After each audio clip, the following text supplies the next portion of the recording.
¿no? Estaré diciendo, no hagan nada. Esto de la violencia, del tema piquetero, todas las cosas que están pasando estos días, son las últimas convulsiones de un país que tuvo su gran crisis en 2002, y si no hacemos nada, poco a poco esto se va a ir reabsorbiendo y puede llegar a ser, en el caso contrario, el remedio peor que la enfermedad. Ahora, ¿será así? Porque yo pensaba, si a mí me hubiera estado aumentando el agua en el pulmón, en lugar de bajar, seguramente me hubieran vuelto al sanatorio y me hubieran pulsado. Entonces la gran pregunta es, el agua de esta pleura que tenemos acá, que es el conflicto en las calles cada vez más intenso, ¿está bajando, como me pasó en mi caso, y como cree Fernández que está pasando, o está subiendo? Y si está subiendo, con no hacer nada, lo vamos agravando. En realidad, la gente cree que está subiendo. Hay una encuesta de Rouvier, vamos a mostrar la placa, se le pregunta a la gente, ¿usted cree que la situación del desorden en las calles, por llamarlo así, está aumentando o está bajando? Vamos a ver la placa. La política del gobierno tiende a resolver el problema en el tiempo, 12,6%. La política del gobierno tiende a agravar el problema en el tiempo, 85,5%. No sabe, 1,9%. Fuente, Ricardo Rouvier y Asociados. Es decir, que por lo menos una mayoría muy abrumadora de gente está pensando que esto sube, no baja. Y si sube, ¿qué se hace? ¿Cuál es la aguja o lo que va a pinchar la pleura? Entonces, claro, si uno estuviera en un país sin toda la historia reciente del nuestro, uno diría, bueno, la policía es la que está a cargo de poner orden en las calles. Entonces, bueno, que la policía ponga orden, una policía prudente, una policía firme, pero una policía absolutamente legal, que actúe dentro de la ley. Esto sería lo lógico en cualquier país que no hubiera tenido nuestra historia reciente. Entonces, bueno, dice, entonces, no se puede dejar que la pleura baje sola porque no va a bajar. Pero vamos a pincharla con una presencia policial civilizada, legal.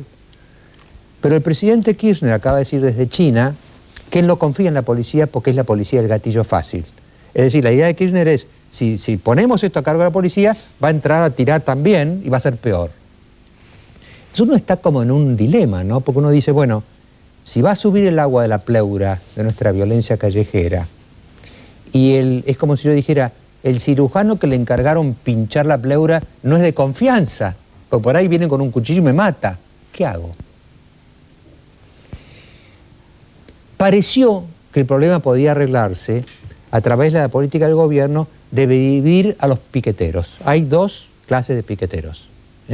Están los piqueteros malos, los piqueteros duros, los de Castells, que va a estar acá dentro de poco, y están los piqueteros buenos, de Delía, que hicieron su congreso con varios ministros del gobierno en ese congreso, y entonces nosotros, de alguna manera, vamos a neutralizar la ofensiva creciente de los piqueteros duros, que ya no solamente cortan calles, sino que entran en edificios y demás, con los piqueteros blandos, los piqueteros buenos, que trabajan para el gobierno. Pero resulta que el último episodio, más espectacular de los últimos días, que fue el asesinato de un piquetero, Cisneros, y la toma y destrozo total de una comisaría después, fue con los piqueteros blandos. Eran los buenos los que hicieron esto. Entonces, ¿cómo los distinguimos? ¿Cómo podemos apreciar que hay otros piqueteros más, digamos, bondadosos para neutralizar a los piqueteros más agresivos? Y entonces ahí uno se queda como detenido y se acuerda lo que dijo José Pampuro antes de que lo corrigieran Alberto Fernández. Dijo, nos estamos convirtiendo en un país violento. Y esto es lo que me preocupa mucho a mí, porque esta violencia última a la que hemos asistido, la toma de la explanada del ejército, este destrozo de una comisaría, la muerte de Cisneros, todo eso ya no es la violencia que estábamos acostumbrados, desgraciadamente, puramente delictiva. Tiene un ingrediente político. Y usted sabe muy bien, y lo hemos vivido en la Argentina, que la violencia política es otra violencia con un potencial destructivo igual o mayor que la violencia delictiva. Yo les diría una cosa, muchos de los que están escuchando han vivido esto en la Argentina, yo lo he vivido también. La violencia es como un brote de epidemia. Cuando empieza la violencia, generalmente empiezan los labios, se empiezan a insultar, traidor, bolche, vendepatria, y después pasan los hechos. La violencia política tiene una capacidad de difusión, como un incendio, en un pajonal. Ojo, ojo, que esto se sabe cómo empieza y no cómo termina. Yo tengo una gran preocupación que no permitamos entre todos que este segundo brote de violencia política, agregándose a la violencia delictiva, se convierta muy pronto en un incendio que los propios iniciadores no van a poder contener. Estamos en contacto con Elisa Carrió. Buenas noches, doctora Carrió, ¿cómo le va? Buenas noches, ¿cómo les va? Yo cuando hacía este comentario, cuando lo preparaba, pensaba, bueno, la que me va a dar la solución es Elisa Carrió, así que se lo traslado a usted. ¿Cómo es la cosa? Porque por un lado, ¿no es cierto?, hay un reguero de violencia que está creciendo en el país contra el diagnóstico de Aníbal Fernández de que está decreciendo y hay que dejarlo de crecer y morir. Por otro lado, en un país lógico, en un país sin nuestra historia traumática, le dirían a la policía, bueno, actúen racionalmente, paren la cosa. Pero el presidente tampoco confía en la policía, porque es la policía el gatillo fácil, y entonces después el presidente dice, hay piqueteros buenos, confiemos en ellos, y los piqueteros buenos son los que tienen el último incidente de violencia. ¿Cómo se sale de esta especie de círculo vicioso? La verdad es que lo primero que tendríamos que decir, y yo comparto con usted, que estamos en una fase de violencia política, que es producto de la violencia social, de la violencia económica y de la violencia institucional. Digo, si un presidente dice, no confío en mi policía, ¿se cortó? No, se escucha perfecto. Si Elisa. un presidente... no tengo audio. Si un presidente dice que finalmente tiene grupos piqueteros que forman parte del gobierno, hay una imposibilidad del Estado de colocarse por encima del conflicto, porque se incorpora al conflicto policial y en vez de establecer un orden, un mando, se enfrenta con la policía. Y tampoco puede resolver el conflicto piquetero porque está dentro del conflicto piquetero a través de Delía. Entonces el problema es quiénes son rehenes de esta violencia política. Y ahí hay que diferenciar. Rehenes son las mujeres que si no van a esas manifestaciones convocadas por líderes piqueteros no cobran los 150 pesos de los planes sociales dados por el gobierno. Es decir, el gobierno a través de planes sociales quiere controlar la pobreza, quiere controlar a los dirigentes piqueteros y termina tornando en rehenes a mujeres con hijos. Los otros rehenes es la gente que quiere trabajar. Uno se ve forzado a estar en la calle y el otro se ve forzado a no poder llegar a su trabajo. La sociedad está siendo rehén de una lógica violenta política que utiliza la gente. Elisa Carrió, buenas noches. Valenzuela le habla. Usted acabó de decir que el gobierno está dentro del conflicto piquetero a través de Delía. Muchas veces se ha comentado que la opción del gobierno fue tratar de dividir al movimiento piquetero apostando por los llamados blandos y de hecho explícitamente con la asistencia de funcionarios a este congreso la semana anterior. ¿Usted cómo juzga esta estrategia? ¿Usted cree que esto quizás reavivó el fuego en algunos sectores que se hicieron más duros con la estrategia del gobierno? ¿Qué piensa? Yo vuelvo a insistir, el Estado, si no es árbitro, forma parte del conflicto. Entonces, si el Estado no se pone en el lugar de la justicia, del orden, está por encima de los grupos, en realidad lo que está construyendo es ejércitos de pobres y fuerzas de choque. Vamos a poner el ejemplo de San Luis. ¿Qué hizo el gobernador de San Luis? Creó un plan de inclusión, paga a la gente, bajo estos tuvieron su bandera, y cuando la clase media de San Luis y otros sectores salieron en contra del gobernador, puso esa gente que si no, no cobra, a enfrentarse con el resto de la sociedad. ¿Qué está sucediendo hoy a nivel nacional? Algo parecido. Yo lo que tengo miedo, y por eso la sociedad tiene que ser muy paciente y razonable, porque me parece que el poder está queriendo meter a la sociedad en el enfrentamiento. Y como dijo Grondona, esto ya sucedió en el país. Cuando el PJ es hegemónico, la pelea es entre ellos. No pelean directamente a veces los dirigentes, se tiran carpetas, pero también pelean a través de fuerzas de choque. Miren, yo voy a decir algo muy duro. Algo de esto pasó en el 73 al 75, obviamente con otras características. Esto pone en el medio a la sociedad.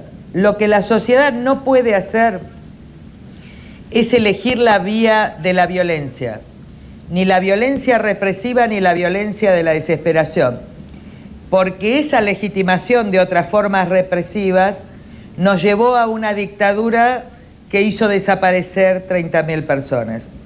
Es tanto el dolor pasado que, primero, estamos solos como sociedad.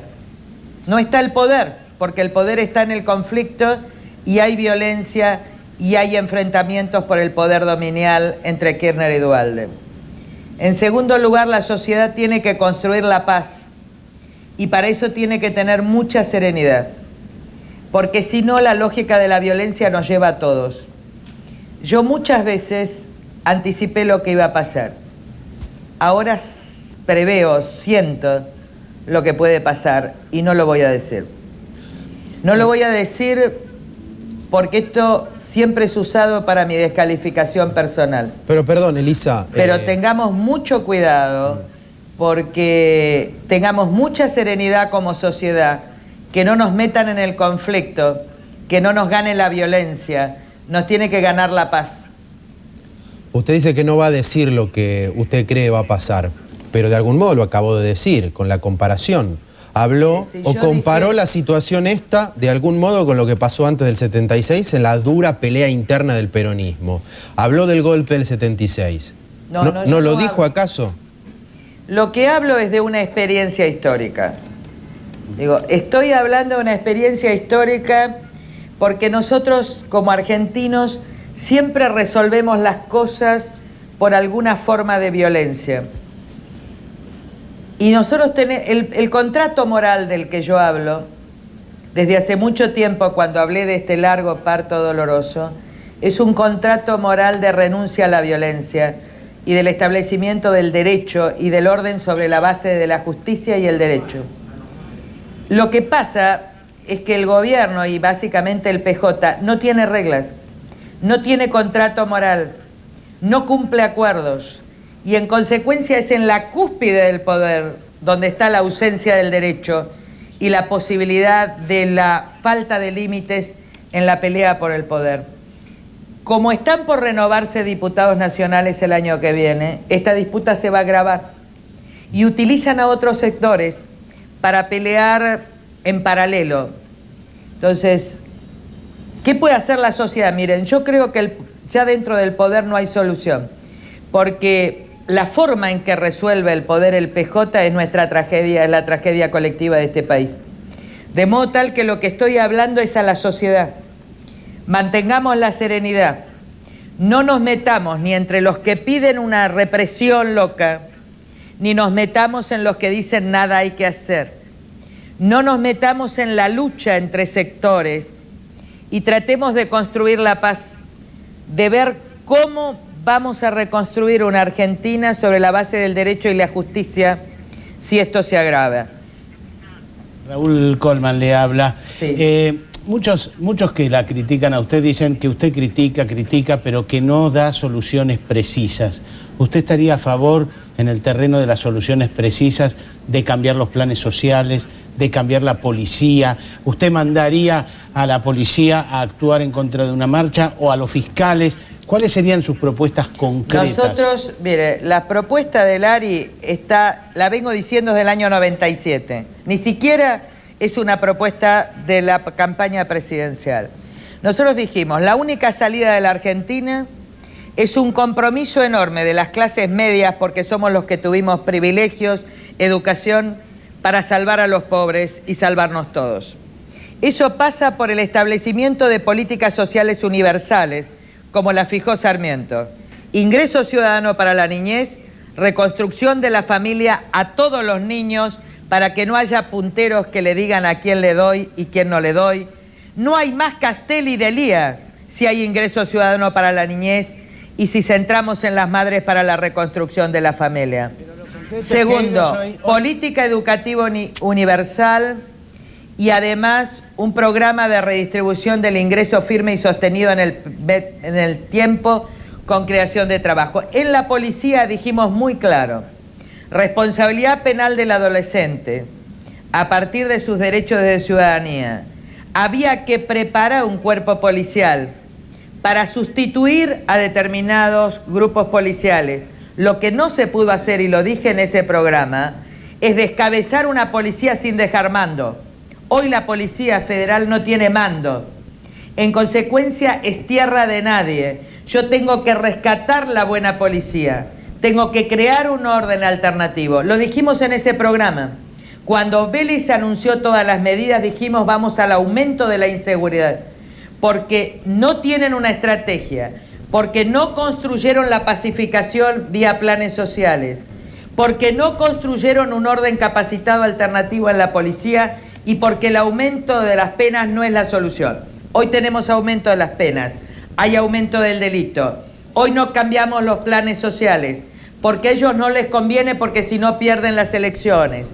Hoy tenemos aumento de la crisis piquetera y hoy tenemos dirigentes piqueteros cooptados que finalmente manejan los planes sociales. Los pobres son rehenes, las clases medias son rehenes y yo estoy harta de que me digan que no tenemos propuestas, porque eran ustedes los que decían que el único que podía gobernar este país era el peronismo. Ahora respondan a la sociedad si con el peronismo se puede gobernar este país. Yo, Elisa, voy a responder. Voy a responder. Estoy pensando mucho cuando usted habla, y ya lo venía pensando también.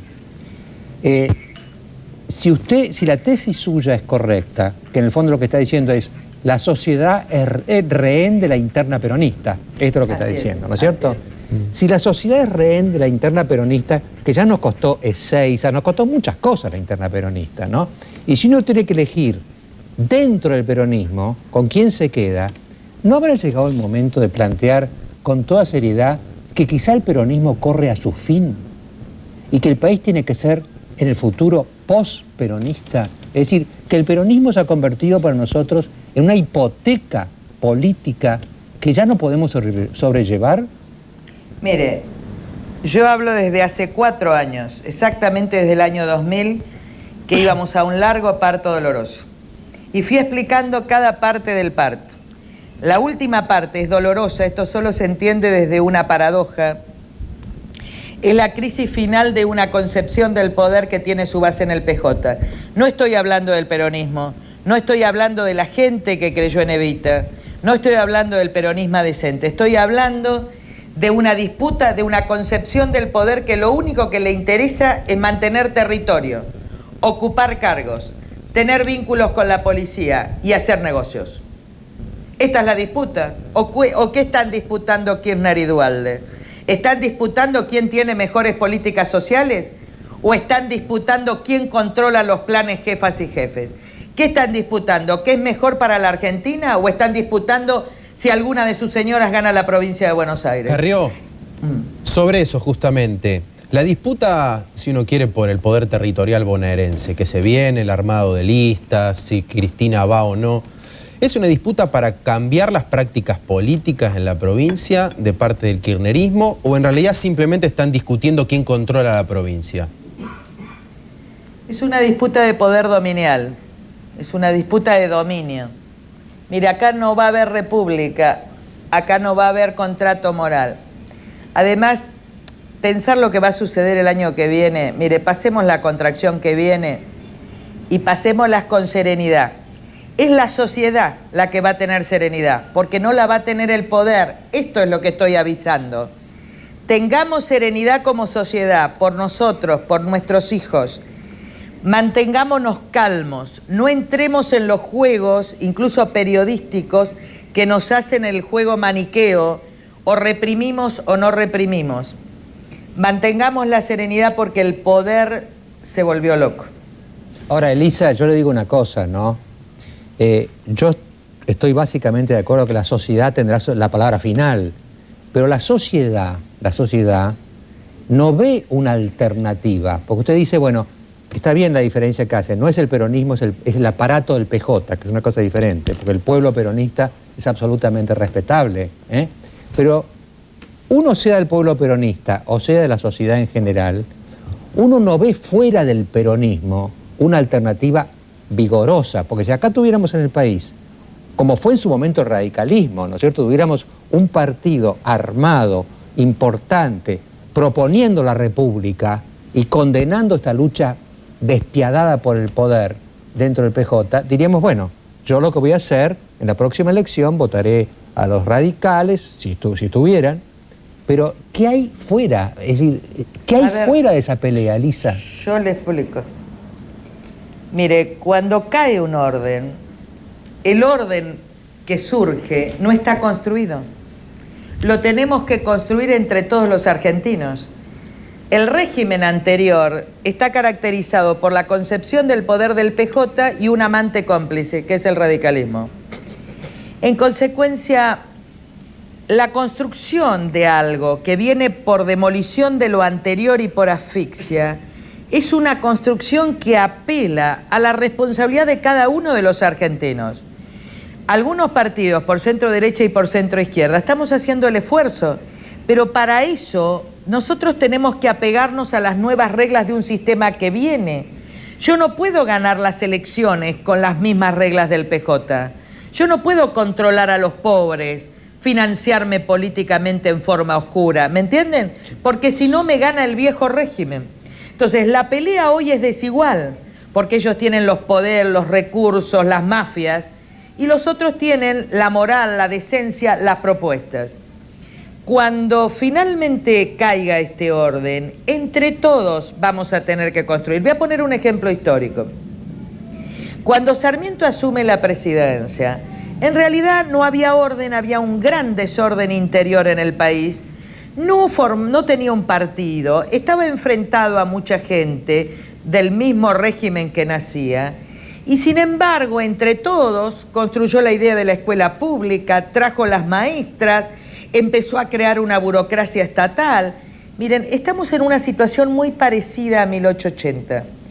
Ojalá que nos demos cuenta que no es a ver si Lilita tiene la gente, va a ser un proceso muy duro y muy difícil. Porque muchos van a ocupar cargos en el orden que viene y van a ser tentados. Y vamos a tener que poner otras personas. Y vamos a tener que buscar una clase dirigente insobornable. Ahora, una clase dirigente insobornable no surge de un día para otro, cuando tuvimos toda una clase dirigente política, periodística y económica sobornable. Elisa. Es una dura construcción y hay que hacerse cargo. A lo que no hay que tener es miedo y menos reciclar lo anterior. Miren, el año pasado decían Carrió no puede gobernar, López Murphy el único que puede gobernar es el PJ. Así estamos. Pero Elisa, de todas maneras, usted estará de acuerdo en que está esa crítica de los partidos mediáticos, cuyo mejor ejemplo por ahí fue el Frepaso, que terminó yéndose del gobierno mal.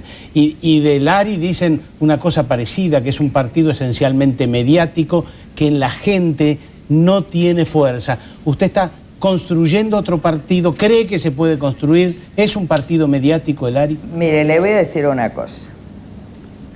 Mediático es el que solo habla por televisión. Cuando usted arriesga la vida propia y la de su familia para develarle a un país la verdad de un régimen financiero, cuando pone el cuerpo para poder decirle a los argentinos que se llevaban los ahorros, cuando no renuncia pese a todas las operaciones hechas por el propio periodismo, de las descalificaciones más absurdas, cuando intenta ser cooptado por un gobierno ofreciéndole todos los cargos y no se quiebra, acá hay testimonio. Y no hay pura testimonialidad. Hay que poner el cuerpo. Yo les pregunto a ustedes, ¿ustedes pusieron el cuerpo para que la Argentina cambie? El día que me digan que pusieron el cuerpo, volvemos a hablar. Y el día que los que nos critican nos digan, ¿pusieron el cuerpo? ¿Pusieron la espalda? ¿Ustedes vieron lo bien que estoy hoy? ¿Lo bien que estoy ahora? ¿Ustedes saben lo que fue bancarse un parlamento en la mediocridad, en la complicidad, en el cinismo y en la corrupción? Entonces yo ya no admito más ese tipo de crítica. ¿Y sabe por qué? Porque al menos es injusto. Yo no me quebré. Yo no renuncié a la banca. Yo no me fui como Chacho. Yo me quedé. Yo investigué. Yo di los resultados. Fuimos a la justicia. Construimos un partido. Constituimos un instituto de formación. Ahora, ¿qué más nos piden? ¿Saben qué nos piden? Que nos normalicemos. ¿Sabe qué es normalizarnos? Buscar recursos de las empresas oscuros, acordar con los grandes diarios, entregarnos. Yo no le voy a mentir a la sociedad, nuestra construcción es mucho más larga, mucho más difícil, supone derrotas, pero nadie cuando camino me puede decir, usted fue cómplice, usted robó. Y a muchos les pueden decir, ustedes se callaron por dinero, por intereses o por otras razones. Esa construcción es larga y el país tiene que acostumbrarse a que salir de los escombros es largo, es difícil, pero es la más profunda y enorme esperanza de un pueblo. Ahora, Elisa, supongamos, yo me inclino a suponerlo, que realmente estamos hablando en términos históricos, que el peronismo, no el peronismo, el PJ ya tuvo 3 candidatos a presidente la última vez, están peleados entre ellos y están en un proceso de desgaste acelerado. Supongamos que sea así, ¿no es cierto? ¿Cómo se pasa esa situación como de agonía del PJ a una situación nueva en que un país pacífico, civilizado, republicano, tenga un centro derecha, tenga un centro izquierda, como tienen los países normales, y pasemos a una vida de otro nivel, de otra calidad? Porque ese paso es lo que, no le quiero pedir que sea profetiza, ¿no? Pero evidentemente ese paso usted lo da, en términos históricos yo lo comprendo, pero usted sabe que en el largo plazo estamos todos muertos, como decía Keynes, ¿no? ¿Cuánto dura ese plazo? ¿Podemos resistir la transición? Kirchner tuvo una gran oportunidad, yo tengo mucha pena porque la perdió. ¿Qué tendría que haber hecho Kirchner? Hubiera tenido que relacionarse de otra manera con la oposición, en vez de querer aniquilarnos y cooptarnos, respetar la oposición, fijar otras políticas de Estado, tratar de renovar el PJ. Decidió aniquilarnos, cooptarnos, no lo pudo hacer, decidió seguir con lo peor del PJ. La verdad que es una oportunidad enorme perdida. Yo no sé cómo va a decantar esto. Vivimos la aceleración de tiempos históricos. Solo sé una cosa, que no nos podemos quebrar, que vamos a estar ahí al lado de la sociedad, que hay que tener serenidad y que los tiempos y los modos quizás no nos pertenezcan. Es el segundo nivel de las paradojas, pero sí me gustaría decir esto.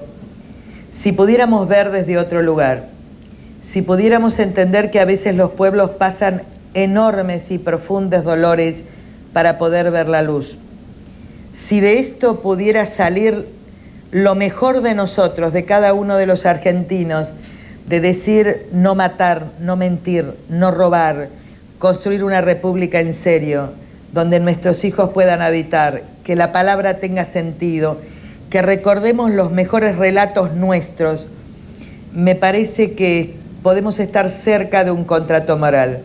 Ojalá que sea al menor costo posible. Yo rezo mucho por ello, pero también sé que si tuviéramos que pasar momentos enormemente difíciles, peleemos por la paz. No nos metamos en ningún grupo violento. Miren, esto depende de la templanza y de la serenidad. Yo creo que vamos a pasar aguas turbias. Pero vamos bien. Esto solo se entiende por paradoja. ¿Qué quiero decir? Los pueblos a veces tienen procesos históricos muy fuertes de demolición para construirse de nuevo, para nacer de nuevo, para apelar a su memoria. Y lo único que no hay que hacer es confundirse. Yo les puedo asegurar, por lo menos a los que creen en nosotros, que nosotros vamos a estar al lado de ellos, que vamos a pelear por la paz, que vamos a pelear por la no violencia y que vamos a tratar de calmar a un gobierno para que no incursione decididamente en la violencia política que es tan dañina para el país, y ahí también vamos a tratar de ayudarlo. Es lo máximo que podemos hacer. Elisa, nosotros no estamos en el gobierno. Antes de despedirnos, Elisa, resumo esta última parte. De alguna manera lo que nos está diciendo usted, que vamos a estar peor antes de estar mejor, ¿no es cierto? O recordando al general Roca, usted habló del 80, Roca en unos tremendos líos que había en esa época, porque también había terribles líos, le preguntaron, general, ¿cómo vamos? Y dijo, vamos bien porque vamos mal, vamos mejor porque vamos peor. No, yo en realidad estaba hablando de Sarmiento. Roca construyó parte de esta concepción del poder que es una tragedia para la Argentina. Lo que digo es, hay aparentes contradicciones. Para salir hay que estar mal. Las paradojas solo se resuelven en un segundo nivel. ¿Qué quiero decir? Se resuelven, por ejemplo, voy a poner un ejemplo. Dios piensa en paradojas. Tuvo que morir Cristo para que se salve la humanidad. ¿Entienden? Este es el pensamiento paradojal. Si nosotros lleváramos ese pensamiento paradojal a nuestra vida, tendríamos que decir, a lo mejor el único sentido de este dolor es que podamos salir a la no violencia y a la paz. A lo mejor el único sentido de esta humillación es que podamos ser en el futuro un pueblo de dignidad. Si no es la barbarie, y yo creo en la civilización. Elisa, muchas gracias por esta conversación. No, al contrario, muchas gracias. En el próximo bloque, después de los oficios, el debate entre Raúl Castells y Carlos Escudé. Las siguientes empresas acompañan a Mariano Grondona en Hora Clave. Bueno, esta fue, yo creo que nadie va a discutir esto, estoy de acuerdo o no con él, la semana de Castells. Fue el personaje de la semana. Tapas de revistas, declaraciones explosivas y hasta un sketch cómico en la televisión. Con la tensión en aumento, Raúl Castells es el líder piquetero del que, bien o mal, todo el mundo habla. Después de tomar locales de McDonald's, el piquetero duro más polémico disparó munición gruesa contra el gobierno. No fue a la reunión con el ministro de Trabajo Tomada. Levantó los peajes de las autopistas Panamericana, Richieri y Buenos Aires-La Plata por más de 6 horas y se convirtió en el más mediático de los piqueteros. Hasta se animó con un programa de humor. Que vinimos a hacer un piquete acá en la residencia de Olivo con la gente del Movimiento Independiente de Jubilados y nos trajimos las gomas, los carteles y todos los piqueteros. Te dejo la manda, te dejo el bastón de mando, dale vos, yo me mando a mudar. No se vaya, venga. ¿Por qué? Que en esta cama no hay 2 sin 3. El fin de semana sumó su tropa a la movilización de 48 horas en recuerdo de los piqueteros asesinados Costecchi y Santillán, que mantuvo cerrado un acceso a Capital por más de 24 horas. Y fue el entierro de Martín Cisneros, el piquetero del grupo de Delía, fusilado de 7 tiros. Enfrentado con el gobierno y con las otras organizaciones de lucha que se reunieron con el oficialismo el lunes en Parque Norte, el líder del Movimiento Independiente de Jubilados y Desocupados está en el centro de la tormenta. Las empresas lo denuncian ante la justicia. Algunos lo acusan de extorsionador. Pero Castells no para de anunciar más cortes y más caos. ¿Quién podrá detenerlo?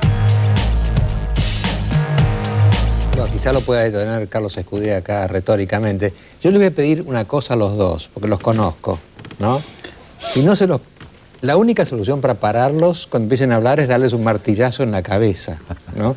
Así que ¿Un método más pacífico no hay, Mariano? Y bueno, Digo, para no contribuir a estamos esta en tiempos violentos, ¿no? Wow. Yo diría, yo les voy a pedir a los dos que hablen en tramos de 2 o 3 minutos. ¿Puede, Raúl? Somos gente muy democrática. Muy bien. Y, entonces, que tenga cada uno... muy pacífica. Bueno, que cada uno tenga un plazo, cuando da una idea, el otro le contesta, y así podemos tener un debate, digamos, por un lado, ágil, por otro lado, esclarecedor, porque la gente que está mirando quiere saber un poco, bueno, qué opina Escudé de Castells, qué opina Castells de lo que le diga Escudé y cómo se defiende y cómo contraataca. Todo esto está permitido, entonces yo me voy a permitir ser un poco dictador, ¿no? En el tema del tiempo. El tema. Por favor, ¿Por qué te reíste? ¿Por qué te reís? ¿No? No apelemos más a la violencia. Bueno, yo voy a hacer una pequeña observación totalmente fuera de lugar, pero humorística. Yo cuando dije, bueno, ¿a quién le pongo a Raúl enfrente? Y otro señor con la barba también impresionante. Son 2 barbados que tenemos enfrente. Estamos casi simétricos, barbas largas y barbas Estamos cortas. simétricos, pero las ideas no son simétricas. No. Entonces, Carlos, primero tus 2 o 3 minutos, así, lo importante, y después Raúl le va a contestar lo importante. ¿Cuál es su posición respecto de lo que está haciendo Castells? Bueno, digamos, es decir, primero, antes que nada quisiera aclarar una cosa, ¿no es cierto?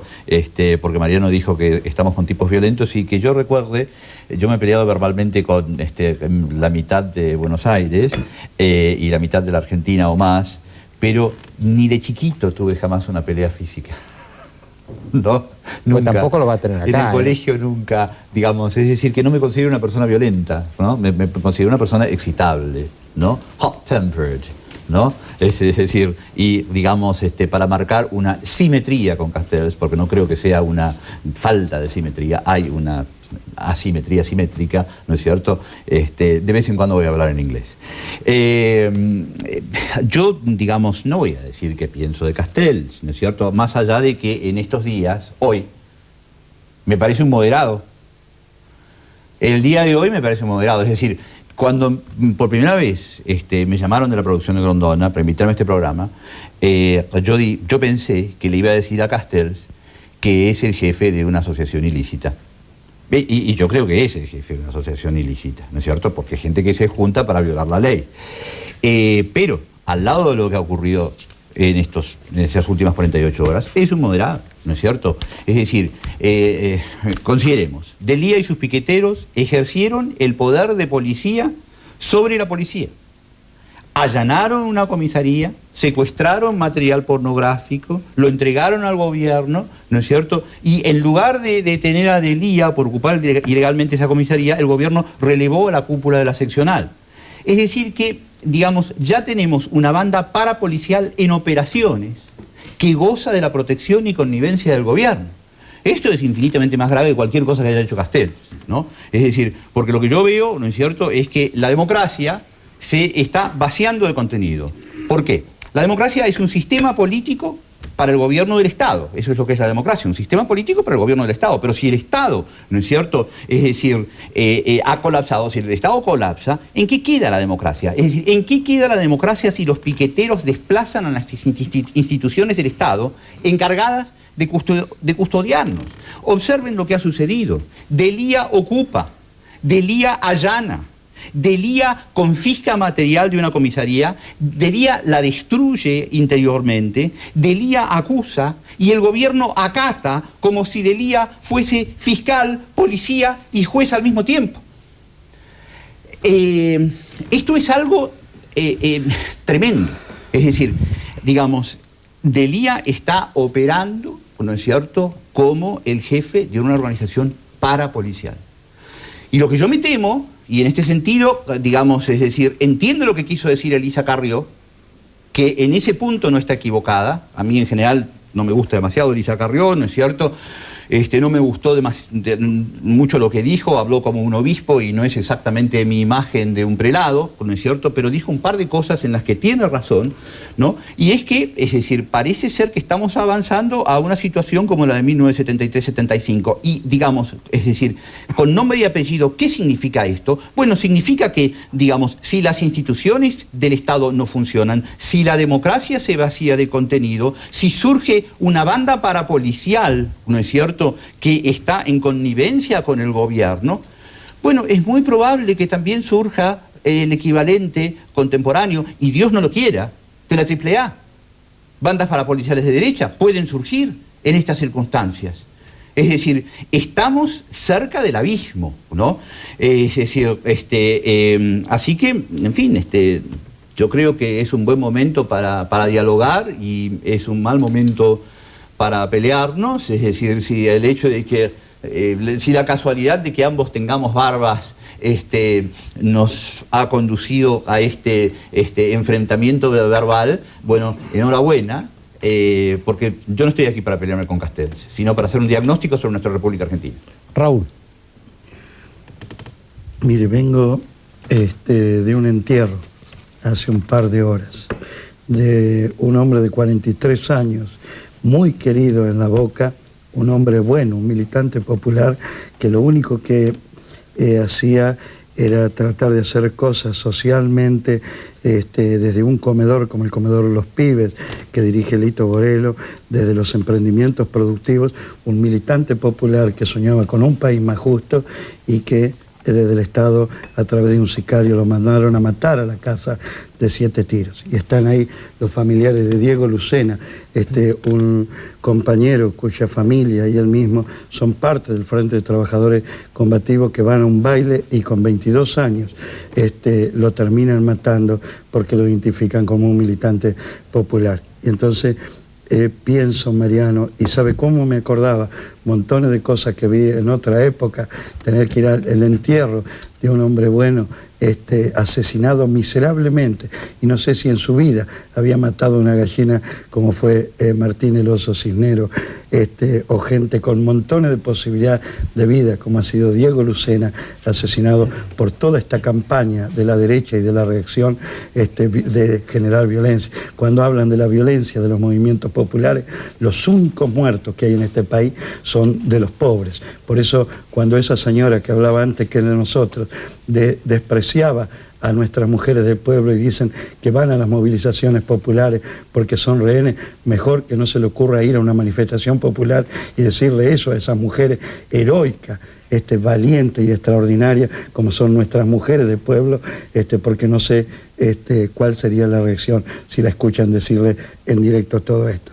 Por eso el problema acá no hay dos violencias, acá hay una violencia desde el Estado, desde los sectores del poder, y acá en los últimos 3 años nos han matado 47 compañeros, todos militantes populares, toda gente pobre, toda gente que estaba desarmada. Teresa Rodríguez, Aníbal Verón, Maximiliano Costecchi, Darío Santillán, los muertos del 20 de diciembre, lo de Diego Lucena, lo de Martín Cisneros. ¿De qué vienen a hablar de una violencia nuestra, si la única violencia, los únicos muertos son todo gente de nuestro pueblo? Ni un policía, ni un funcionario, ni un empresario, ni siquiera un rasguño, Mariano, porque nosotros tenemos un límite en lo que hacemos y no llegar a la agresión física contra los otros como criterio político, sino poder hacer nuestras protestas populares, pero no ir a la agresión física como método de hacer política.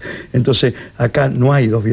La única violencia, todos los que asusaron, todos los que llamaron, todos los que están cediendo de sangre de los sectores de derecha y reaccionarios, todos los que llamaron a que haya muerte, todos los que pasaron, por ejemplo, en programas de televisión diciendo que denme 50.000 litros de nafta para quemar a los piqueteros, los que publican, como hoy uno de los diarios, conmoción en el país por que tomaron una comisaría, 4 páginas en el diario La Nación y un cuadrito chiquitito así de la muerte de Cisneros, en vez de decir conmoción en el país por un asesinato político. Esta es la gran preocupación, porque un grupo de personas entró a una comisaría y no dicen nada de un asesinato miserable, de un asesinato político. Por eso el problema está en lo siguiente.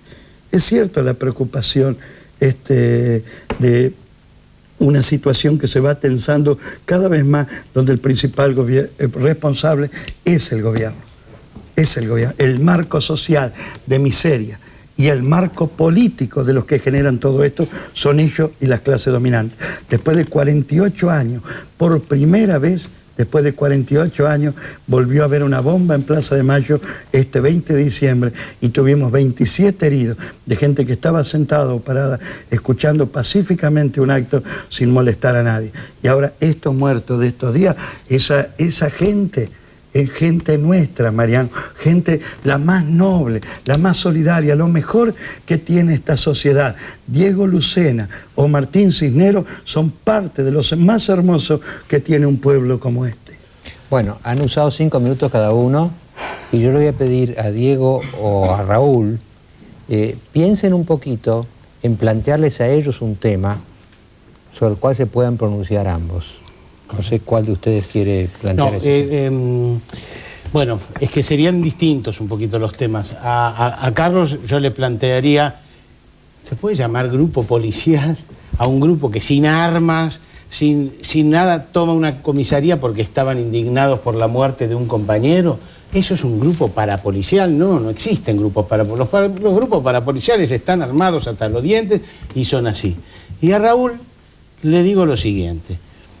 Primero, que no sé si él entiende de que la gente entiende, como bien la violencia de ustedes, que ustedes cortan, no dejan laburar, ponen obstáculos al que quiere trabajar tranquilamente. Y encima han dicho, esta muerte de Cisneros es una muerte política, seguro, una cosa que no ha sido juzgada. Cisneros conocía a su asesino, que es Duarte, le abrió la puerta, tuvieron una discusión allí adentro. ¿Por qué decir ya que eso es un asesinato político? Porque es un asesinato político, Colman, y van a querer disfrazarlo como el asesinato de Santillán y Costecchi. Habrá que como probarlo. Que era no, hombre, es un agente de la policía, puntualmente, es un crimen político. ¿Pero quién lo manda? Lo que vamos a clarificar eso, Castel. Usted dijo la clase dominante ha mandado un sicario. La clase dominante... Un poquito de orden, un poco de orden. El asesino ahora, es un Raúl narco, ha hecho una pregunta Mariano. a los dos. El asesino es un narco, Pero Mariano. espera un poquitito. Ahora Raúl tiene 3 minutos para contestarle a Raúl, ¿no? Y después Carlos tiene 3 minutos para contestar a Raúl y después Diego va a hacer su intervención. Me toca a mí. Le toca a usted. Mire, cuando fue lo del 26 de junio del 2002, todo lo que dijeron fue una pelea entre piqueteros. Si no fuera por un camarógrafo de Canal 7 y un fotógrafo de Clarín, que 48 horas después se hizo público la foto y la filmación del fusilamiento de Santillán y Costecchi en Avellaneda, hubiera quedado así. Hoy tratan de encubrir que un sicario y demás no mandaron un comisario uniformado a fusilar a Cisneros.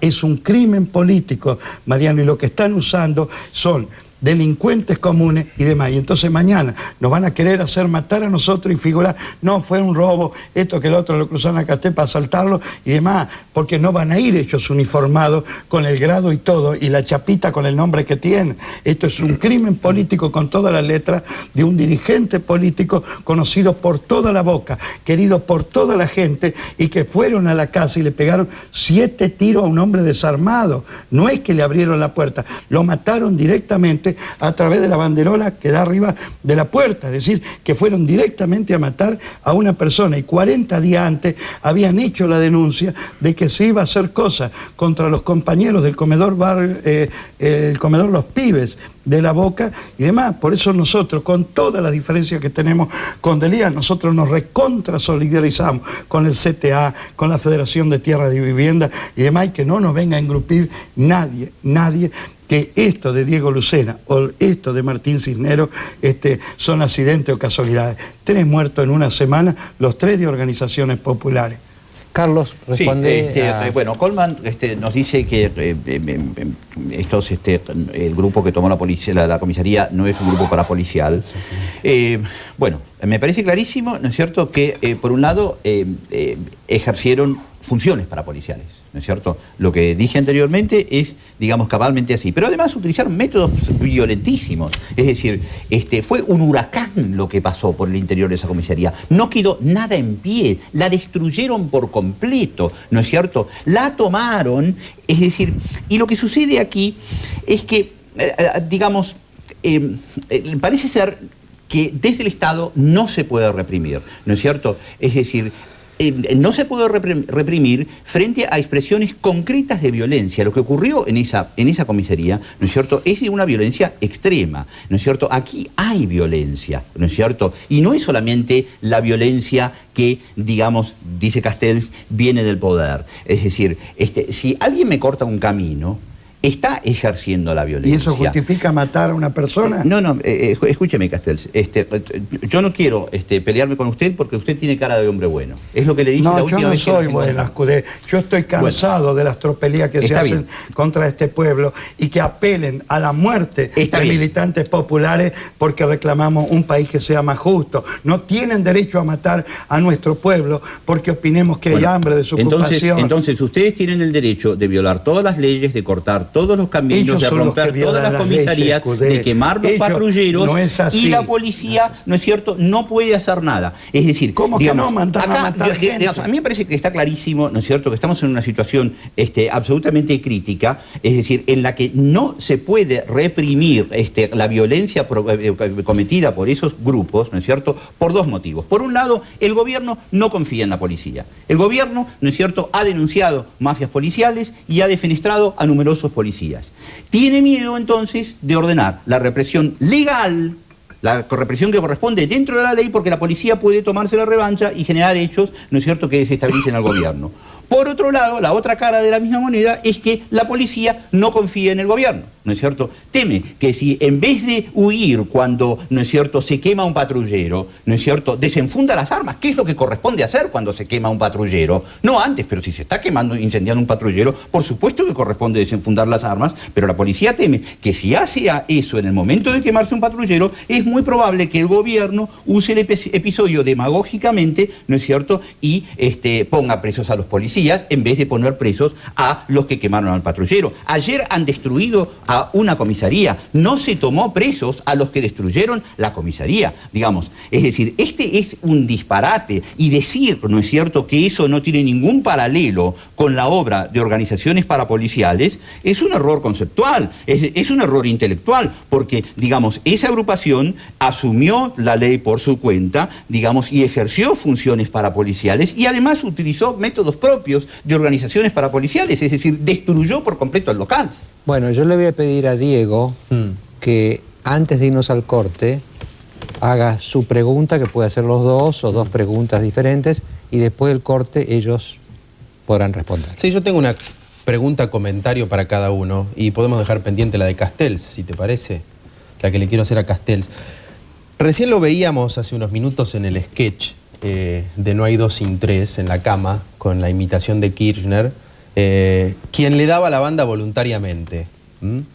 Y yo me pregunto si Castells no aspira justamente a eso, a que le den la banda o a tomar la banda. Si no tiene esa fantasía de que aquí va a haber un levantamiento popular, una insurrección, una revolución o algo así, y él va a quedar como el hombre que capitalice eso. Si él no quiere ser presidente, por ejemplo, luego de una revolución, si no sueña con un escenario de ese tipo. Bueno, esa era tu pregunta para él. ¿La de Escudé la dejás para después del corte? Sí. Bueno, vamos a un corte, contesta Castells y después Valenzuela le pregunta a Escudé.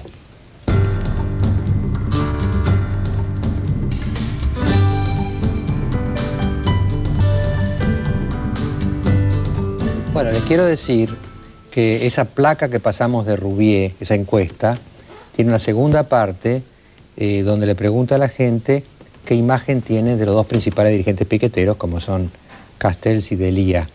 El resultado no es muy lisonjero, pero lo vamos a dar. Imagen sobre los dirigentes piqueteros más conocidos. Dirigente, Raúl Castells. Imagen positiva, 4,8%. Imagen regular, 17,9%. Imagen negativa, 76,4%. No sabe, 0,9%. Dirigente Luis Delía. Imagen positiva, 8,6%. Imagen regular, 19,4%. Imagen negativa, 68,8%. No sabe, 3,2%. Fuente, Ricardo Rubier y Asociados. Una encuesta hecha en 660 casos de Capital Federal y Gran Buenos Aires. Bueno, ¿por qué no hacemos una cosa? ¿Por qué no resumís muy cortito la pregunta que le has hecho a Castells y otra contesta y después le haces la de Escudé? Se me ocurría sobre la encuesta, Mariano, el tema de la muestra, ¿no? Si preguntaran en algunos barrios pobres, quizá aparecería una intención de voto mayor para algunos teóricamente la muestra... ¿Vos pensás que no? Que no. No es en los barrios ricos de Capital y Gran Buenos Aires. No, tendría que estar repartido. Son 660 esas muestras que supuestamente representan a la totalidad de la población. No sé, yo lo doy como una información. Bueno, la pregunta un poco era si Raúl Castells dice que él tiene límites, que el límite es no agredir físicamente, él dice que es demócrata. La pregunta tiene que ver con eso justamente, si es realmente demócrata o si aspira como pescador en Río Revuelto a salir ganando, si hubiera un levantamiento popular o algo así, si tiene esa fantasía insurreccional. Raúl. Nosotros queremos otro 25 de mayo, otro 17 de octubre, otro 20 de diciembre. No creemos en esto que se está viviendo. Nosotros creemos que tiene que haber esas movilizaciones populares. Planteamos la convocatoria a una asamblea constituyente y refundar la Argentina sobre otras bases y sobre otras políticas. Y sobre el rol individual nuestro, cuando era chico, Diego, pensaba que de ser presidente de este país. A los 50 años uno es consciente de sus limitaciones intelectuales y culturales. Yo no sé llenar un crucigrama porque no sé la respuesta, ni siquiera aprendí a jugar al truco, pero no tiene importancia el rol nuestro. Nosotros lo que empujamos es que alguien de nuestra clase, algún trabajador, algún campesino, alguien del pueblo, alguna vez gobierne. Cuando escuchaba que ponían como ejemplo a Roca o a Sarmiento, la verdad me revolvía las tripas porque me acordaba la frase de Sarmiento cuando dijo: la sangre del gaucho solo sirve para hacerla correr, y lo de Roca, el mayor genocidio de la historia de este país junto con el gobierno de Videla. Por eso no tiene importancia el rol nuestro y somos gente con muchas limitaciones, pero vamos a luchar por un país que sea más justo, más noble y más fraterno que eso. Y además estoy orgulloso, 33 años después sigo siendo tan socialista como lo era de los días de mi adolescencia. La pregunta que es Escudé. No, lo que se me ocurría plantearle a Escudé es que, por supuesto que hay una violencia de este lado, que hay excesos, incluso algunos con atisbos antidemocráticos, pero pienso que también ellos tienen razón cuando plantean que hay una violencia desde el Estado y una violencia que tiene que ver con la exclusión. Tampoco creo, como dijiste, Escudé, que la violencia es solo física. También hay violencia verbal y violencia de actitudes. Yo digo, ellos legítimamente están respondiendo frente a esa violencia. Son un emergente, quizá excesivo, quizá por momentos ilegal, pero son un emergente de algo que es una realidad que no podemos negar. Por eso me parece que no podemos hablar solo de la violencia que ellos originan. No sé qué pensás. Totalmente de acuerdo. Es decir, pero recién hablaste solamente de la violencia que originan ellos. No, pero naturalmente que sí, porque eso no, si están quemando un patrullero hay que sacar el arma. Bueno. De esa posición no me van a sacar, ¿no es cierto? Pero, más allá de ello, yo estoy absolutamente de acuerdo con que existen, ¿no es cierto?, violencias estructurales, digamos, es decir, creo que el hecho de tener un país que puede producir alimentos para 300 millones de habitantes, ¿no es cierto?, que no consigue alimentar ni bien, ¿no es cierto?, ni siquiera a la mitad de sus 40 millones de habitantes, es, digamos, absolutamente aberrante. Entonces, digamos, y que a eso se lo puede titular violencia, bueno, pues yo también estoy de acuerdo con ello, ¿no? Es decir, no estoy en desacuerdo para nada. Lo que me resulta claro es, digamos, que para poder pensar en un país necesitamos un Estado, ¿no es cierto? Y, digamos, es decir, para que, digamos, podamos decir que tiene vigencia el Estado de Derecho, bueno, pues tenemos que contar con los instrumentos necesarios como para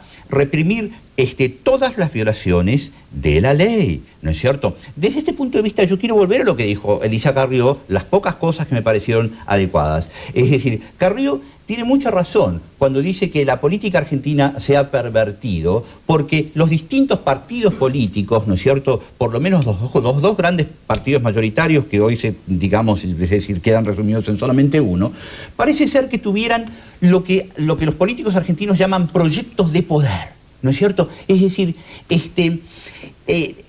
después un típico político argentino, tanto peronista como radical, se plantea, digamos, la toma del poder, por medios democráticos, pero la toma del poder. Después verá qué hace con el poder, ¿no? Es decir, no siempre fue así, pero desde hace varias décadas, ¿no es cierto?, que viene siendo así. Entonces, lo que esto ha significado es que los partidos políticos argentinos han quedado vaciados de ideas, ¿no? Es decir, se han convertido, ¿no es cierto?, al ideal peronista del movimiento, que tiene una ala de izquierda, una ala de derecha, una ala de centro, ¿no es cierto? Es decir, como si fueran Boca y River. Este vaciamiento de ideas es algo terrible, ¿no es cierto? Es decir, yo creo que tenemos que volver a ideologizar en el buen sentido, no en el mal sentido, a los partidos, ¿no es cierto? Es decir, digamos, yo me considero de derecha, yo me asumo como de derecha, yo no estoy, no tengo nada en contra de ese vocablo que ha sido, ¿no es cierto?,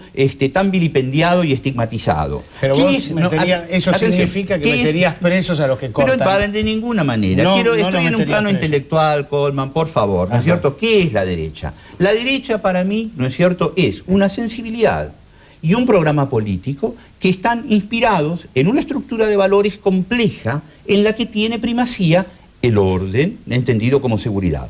¿Qué es la izquierda? No la equidad. Atención, no la equidad. Atención, por un momentito. La equidad cuando... Perdón, por favor. No. Nos estamos desviando a un reportaje Escudé que no es la idea. Claro, porque él salió de... ¿Qué es la izquierda? Es justo lo contrario. Es una sensibilidad y un programa político inspirado en una estructura de valores compleja en la que tiene primacía la igualdad. Y ambas posiciones... No paró de hablar, ¿eh? No, es que no paro de hablar porque esto no me parece justo. Perdón. Ambas posiciones son complejas, son respetables, ¿no es cierto? Tanto, digamos, esta forma de concebir a la izquierda como esta forma de concebir a la derecha. Bueno, dejemos el tema ahí y yo les voy a hacer una última pregunta a los dos, pero van a tener un minuto, porque se nos está consumiendo el tiempo. Pero la pregunta es común a los dos, porque este programa hemos estado escuchándola a Elisa Carrió, a Castells y a Escudé, y todos, de alguna manera, están coincidiendo es que no hay rumbo, o que si hay un rumbo no va a funcionar. Entonces yo les pregunto esto a los dos, y me contestan en un minuto. ¿En qué termina todo esto? Nosotros vamos a seguir luchando y empujando para que esto tenga una instancia democrática, civilizada y pacífica, y vamos a insistir en el tema de la convocatoria de una asamblea constituyente, que era lo que explicábamos. Y como parte de eso, Mariano, queremos convocar a todas las organizaciones y a nuestro pueblo para el próximo martes en la Plaza de San Justo, por el crimen injusto irrepudiable de Diego Lucena en La Matanza, y el próximo viernes a las 3 de la tarde en las 5 esquinas en La Boca, reclamando también el juicio y castigo a los autores materiales e intelectuales del crimen de Martín Cisneros, y que la gente que piensa como Escudé, porque tienen poder y dinero, no sean tontos, que creer que van a hacer política sobre la base de matar a los que pensemos diferente, que siempre la historia mostró que esas situaciones siempre se saben más o menos cómo empieza, pero no cómo termina. Que no sean tontos de azuzar a la muerte y a la sangre, porque es peligroso para todos nosotros, pero también para ellos. Le decía a Escudé en la tanda publicitaria, tenemos que discutir con esta forma, aunque sea ardorosa, pero que él pueda volver tranquilo a su casa, y nosotros también discutir ideas políticas o diferencias políticas con el dedo en el gatillo, Mariano, no sirve para nada.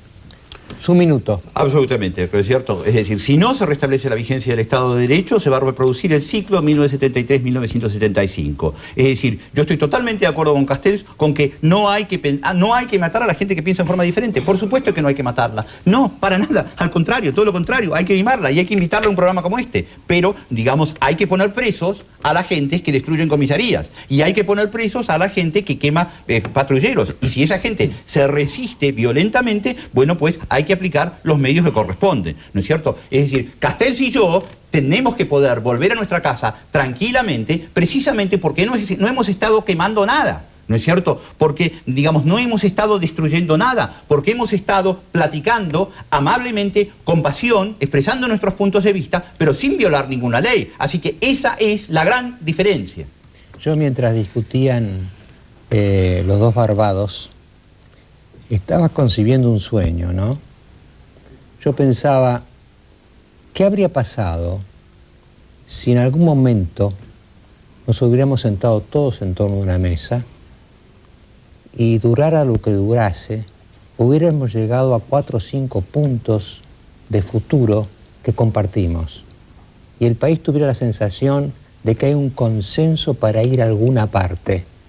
Porque si un barco va a algún lado, por ahí se pelean, pero si tiene puerto, tiene un rumbo y tiene un destino. Si el barco está navegando a la deriva, la pelea es mucho más feroz.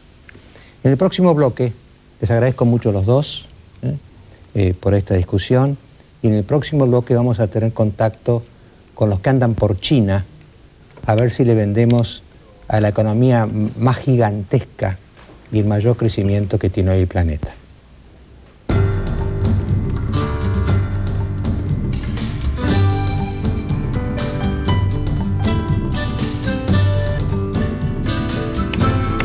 Infobae está haciendo una encuesta en la cual los que tengan interés en contestarla, pueden contestar a esta pregunta. ¿Usted siente que la Argentina se transforma en un país violento, como dijo el ministro Pampuro? Sí, no, no sé. Ahí está, creo que en la pantalla está la dirección de Infobae. Así que ahí pueden mandar por mail su respuesta. Y ahora estamos en contacto con uno de los empresarios que acompañó al presidente Kirchner, que está acompañando al presidente Kirchner en China, creo que hoy es Pekín, ¿no es cierto? En China, si no me equivoco, es el lunes por la mañana, ¿no? Sí, el lunes por la mañana. Que es el empresario Guillermo Francos. Guillermo, ¿cómo le va? Hola Mariano, ¿cómo está? Estamos muy bien acá exactamente, estamos en Pekín, en Beijing, desde ayer, y hoy empieza esta reunión bilateral de la cual estamos participando con una inusual comitiva de empresarios argentinos. Yo creo que es una de las primeras veces que un presidente de la República acompaña una misión comercial de estas características. Hay aquí 250 empresarios argentinos y también de algunos de Brasil, de Paraguay y de Uruguay, que vienen como representantes del Mercosur, para iniciar conversaciones bilaterales con empresarios chinos y por supuesto también en la relación de gobierno a gobierno, ¿no? Y Guillermo, ¿qué hora es allá? Aquí ahora son las 9:20 de la mañana. Del lunes. Usted está por delante nuestro, digamos, ¿no? Estamos unas horas adelante de la Argentina, exactamente. Guillermo, usted que ha estado con todos estos grupos empresarios, ¿qué esperan de esta gira? ¿Puede marcar un cambio importante en el volumen del comercio con China, en las inversiones, en las relaciones económicas? ¿Usted qué sensación tiene de qué puede resultar en el terreno práctico de este viaje? Por supuesto que conversando con los empresarios argentinos, y sobre todo hay empresarios, no solamente los grandes, están todos los empresarios grandes de la Argentina, pero también hay medianos empresarios. Lo mismo pasó en Rusia estos días pasados, donde estuvimos también, y todos observan esta posibilidad con una enorme expectativa, con la enorme posibilidad de vender a un mercado creciente. Aquí en China vive el 20% de la población del mundo, y en una economía que viene creciendo a partir de su liberalización, no digo del neoliberalismo para que no lo ataquen a los chinos, pero a partir de su liberalización ha comenzado a crecer y viene creciendo en una década a niveles impresionantes. Este año se espera que el crecimiento de China sea del orden del 8,5%, lo cual son cifras espectaculares, incorpora día a día enormes cantidades de miles de chinos al mercado y al consumo. Nada más que la clase media de China, la que tiene el gran poder de consumo, son 250 millones. Son cifras realmente impactantes y por eso hay una enorme expectativa que tendrá que ver cómo en las relaciones oficiales el gobierno también las analiza, porque así como nosotros le estamos exportando a China del orden de los 2.500 millones de dólares, nuestras importaciones son todavía muy pequeñas de China, de manera que habrá que equilibrar este comercio para hacerlo realmente importante para la Argentina, ¿no? Franco Valenzuela, buenas noches. Tengo entendido que los chinos, ¿cómo le va? Son cautos, prudentes, pero duros para negociar porque saben el poder que tienen. Argentina busca acceso a mercados. Le quiero preguntar qué le puede vender la Argentina a China, pero por otra parte, ¿qué busca ganar China de esta negociación? Porque tontos no son.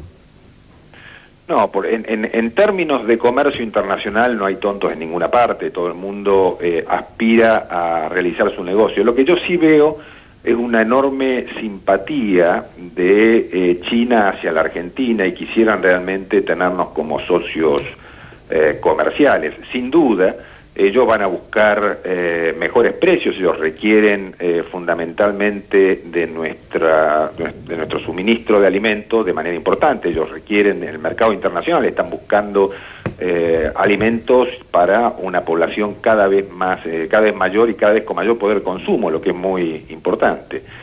Y por otro lado, por supuesto, también ellos quieren vender sus productos, de manera que esa forma parte de la negociación oficial y yo creo que aquí han hecho un trabajo excelente en toda la organización de esta gira previa, tanto el canciller como Martín Redrado, que se han ocupado muy a fondo de este tema, ¿no? Pero, contrasta mucho, por supuesto, con lo que uno ve día a día en la Argentina, o cuando leemos por internet todas las noticias de lo que está pasando en la Argentina con relación al crecimiento de la violencia, a las actividades cada vez más beligerantes de los grupos piqueteros, y uno ve por otro lado una economía como esta, de un país de origen comunista y que se ha desarrollado de esta manera tan espectacular con la apertura, realmente es un contraste importante. Pero de todas formas el ánimo de los empresarios argentinos es muy positivo y todos esperan empezar a concretar conversaciones para concretar negocios, si no inmediatos, en el futuro, ¿no? Guillermo Franco, muchísimas gracias por este informe. Espero que terminen muy bien la gira. Muchas gracias, hasta pronto. Bueno, en el próximo bloque vamos a hablar con la gente de Quebracho, que también realizó una operación muy discutida frente al comando del ejército, y también con la gente, con un hermano en realidad, de Diego Lucena, que resultó muerto en otro episodio muy trágico, que resultó en una situación muy tensa en Isidro Casanova también hace un par de días. Ya volvemos.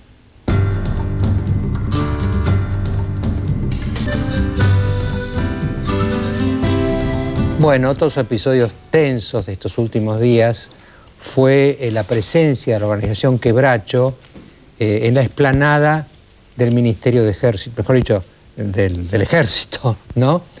Vamos a ver las imágenes. En una semana convulsionada por el caos, el grupo Quebracho reapareció en escena para tomar la explanada de la sede del ejército en rechazo al envío de tropas al conflicto de Haití.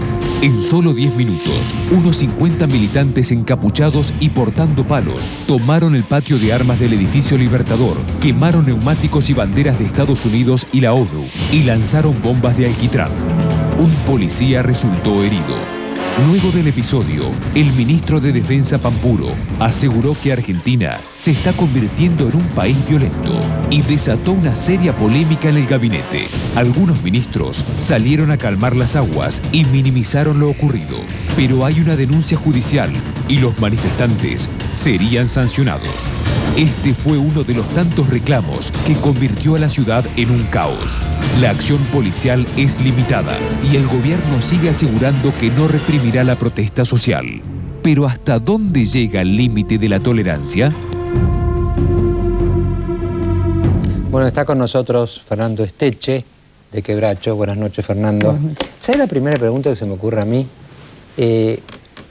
Digamos, aparte del método de operaciones de ustedes, ¿por qué Haití? Porque viendo tantos líos en el país, tantos debates y polémicas, ustedes fueron a buscar el tema de Haití.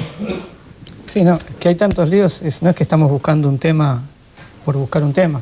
Precisamente nosotros somos una organización política que participamos en distintos frentes de masas, en los desocupados, en la CTD Aníbal Verón, en el movimiento estudiantil, conducimos varias federaciones universitarias, en el movimiento de trabajadores, estamos abonando a por lo menos más de 10 provincias argentinas que están paralizadas por los reclamos de los estatales. Es decir, nosotros estamos involucrados en toda esa pelea, que es la pelea que se está escondiendo en la Argentina. Se pone el problema de Kirchner y Duhalde, se pone el problema de los piqueteros duros y brandos, y lo que está pasando en este país es que está más de medio país paralizado y encima va para peor. Cuando se preguntan acá el tema de la violencia, si vamos para peor o para mejor, nosotros creemos que va para peor, porque encima se está acordando esto que llaman ellos la ley de responsabilidad fiscal de las provincias, que significa más ajustes en la provincia. Entonces, lo que todavía no pudieron resolver con más de 10 provincias paralizadas, seguramente en pocos meses más va a ser mucho más grave. En el caso particular de Haití, nosotros, como con todas las cuestiones que tienen que ver con los principios que entendemos que son fundacionales de nuestra nacionalidad, uno es el respeto a la autodeterminación de los pueblos, otro es el tema de la defensa nacional, de la concepción de la defensa nacional. Fuimos a hacer una protesta que significa repudiar un ejército, que es un ejército que se pone al servicio de los intereses de los norteamericanos con el cartel de las Naciones Unidas, reafirmar que un ejército tiene que ser nacional y tiene que ser concebido para la defensa de la Argentina, y termino con esta idea, y solidarizarnos con lo que es la invasión que están perpetrando al pueblo, a la nación hermana de Haití. Cuando vi lo que pasó, se me ocurrían dos preguntas que te la traslado. Primero, si no hay forma de expresar esto, que es legítimo, es una opinión más, de otro modo, ¿por qué hacerlo así, con este nivel de provocación? Y la segunda cosa que me preguntaba es, ¿por qué no fueron ustedes al Congreso, que es el que votó el envío de tropas? Porque en realidad el ejército cumple órdenes. Sí, bueno, acá hay que aclarar dos cosas. Primero, que el ejército, la cúpula del ejército fue miembro de la comisión asesora que votó a favor de la... Los que levantaron la mano son los legisladores. Te puedo responder. Los legisladores levantan la mano porque es un precepto constitucional también que tiene que haber un acuerdo del Congreso, que son legisladores además con acuerdos políticos del Gobierno Nacional y por un proyecto del Ejecutivo Nacional. Y nosotros, no es cierto que no fuimos así, nosotros cuando se votó la ley estuvimos junto con otras organizaciones políticas cercando el Congreso, protestando contra la votación, contra la aprobación de esa ley. Ahora vamos al ejército a plantear la discusión respecto ¿Por qué de este modo? de esto. El modo fue llegar al patio de eso, es un espacio público. Quisiera saber en qué se traduce la cuestión delictiva que plantea Pampuro. Nosotros llegamos a lo que se llama el patio de armas del ejército, el mástil histórico, que entendíamos que resumía los principios históricos de lo que es la defensa nacional, y no hubo más cuestión, si querés, coreográfica que una quema de neumáticos. No hubo más que eso, y me llama la atención además el tema de esto que dicen un policía herido. Puede hablar el comisario que estaba a cargo de la operación ahí, que había policía, no eran militares sino policías, que estuvo permanentemente ahí chequeando y no hubo ningún tipo de agresión. Fernando, de ninguna manera. ¿No hubo heridos? No. A mí no me consta. Nosotros no agredimos a nadie, nosotros no nos peleamos con nadie, no le pegamos a nadie, a nosotros tampoco se nos planteó nada. Para Fernando, el 99,9% de la Argentina ve con malos ojos todo lo que hacen ustedes, especialmente ustedes, Quebracho, que en general han sido muy violentos, ven con muy malos ojos todo lo que hacen. ¿Ustedes no toman conciencia de ese rechazo que hay? Te lo decía, sí. La respuesta es al principio, es decir, ¿quién dice que el 99% ve con malos ojos? Yo te digo, nosotros tenemos un despliegue de masas, tenemos un nivel de inserción en sectores populares importante, entendemos que importante, y lo que creemos que se ve, que sí, el 99% en todo caso ve con malos ojos, y quisiera abordar, en todo caso, si se me permite, una reflexión acerca de para dónde va este país y el tema de la violencia. Nosotros sí creemos que este país es en lo único, en todo caso, que podemos coincidir con Pampuro. Este país es violento, se violentiza esta sociedad cuando un ministro plantea que se está buscando perversamente y morbosamente, plantea que los que están luchando, los que están protestando, buscan una víctima fatal, y que seguramente va a haber víctimas. Hay víctimas fatales. Diego Lucena es una víctima fatal, el caso del compañero de La Boca es otra víctima fatal. Y para enfrentar eso hay que tirar vallas. El problema es que probablemente vaya a haber más víctimas fatales, porque ellos se están armando, hoy cuando se discutía si eran paras policiales o no, están armando las camisas pardas, y estas camisas pardas van a tener el problema del ROM, van a tener el problema de la noche de los cuchillos largos, la guerrilla. Van a tener el problema. Eso es aterrorizar a la gente. Nosotros no estamos aterrorizando a la gente. Con esta política, con 10 provincias, si me permitís esta idea, con 10 provincias provincias paralizadas, con un Estado que no pudo resolver el problema institucional después del 20 de diciembre. El problema que cree que el problema de la seguridad lo va a resolver resolviendo una cuestión policial, cuando el problema de la seguridad es complejo y hace al conjunto del Estado. La única noción que tiene un pibe de un barrio del Estado es la policía. Y la noción que tiene del policía es que lo va a matar.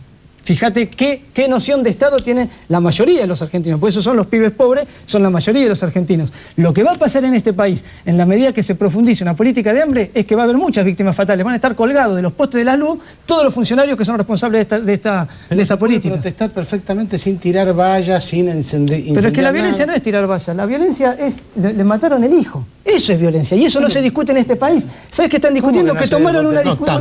También se discute. Quizá más grave. Es que es precisamente la gravedad de la discusión. Pero no pretendan a veces diluir. El Estado está desamparando a los argentinos, el Estado los ha dejado sin salud, sin educación. Cuando hablan de seguridad, no es ni siquiera la seguridad de los ricos, la seguridad de los pobres, que es la policía fusilándolos. Esto, cuando Kirchner dice esto, al margen de las internas que tenga Kirchner con la bonaerense y con la federal, hay un problema que es concreto. Hay un problema que es concreto. Uno de sus hombres, su Ernest Rom, fue a tomar una comisaría. ¿Te imaginas que a Kirchner le gustó? Le creó un problema grave. ¿Cómo Delía le va a tomar una comisaría? Le creó un problema muy grave. ¿Pero por qué? Porque estamos desmadrados, porque este Estado ya está totalmente destruido. Y si no revierten la política, va a pasar lo que nosotros decimos. Los funcionarios van a aparecer colgados de los postes de luz. Fernando, muchas gracias por su presencia acá. Gracias a ustedes. Ahora vamos a presentar lo que Fernando decía que no se discute, que es el caso Lucena. El reclamo por seguridad se vuelve cada vez más violento. La muerte de Diego Fernando Lucena hizo estallar a Isidro Casanova el jueves pasado, cuando familiares y amigos destrozaron e incendiaron un boliche bailable y rompieron a palazos un patrullero. El joven Lucena, de 22 años, había ido a bailar a Invasión Tropical de La Matanza el fin de semana pasado. Según los testigos, fue echado del lugar luego de una pelea, pero a las 5 cuadras del local, Diego apareció muerto. Hay testimonios que aseguran que lo mató una patota, pero los padres de la víctima acusan a la policía de haber asesinado a su hijo. En la marcha en homenaje a Diego, tuvieron que tapiar la comisaría por temor a los destrozos. El pedido de justicia es cada vez más furioso. Los vecinos no pueden tolerar más muertes. La violencia desata más violencia y el panorama se torna incontrolable.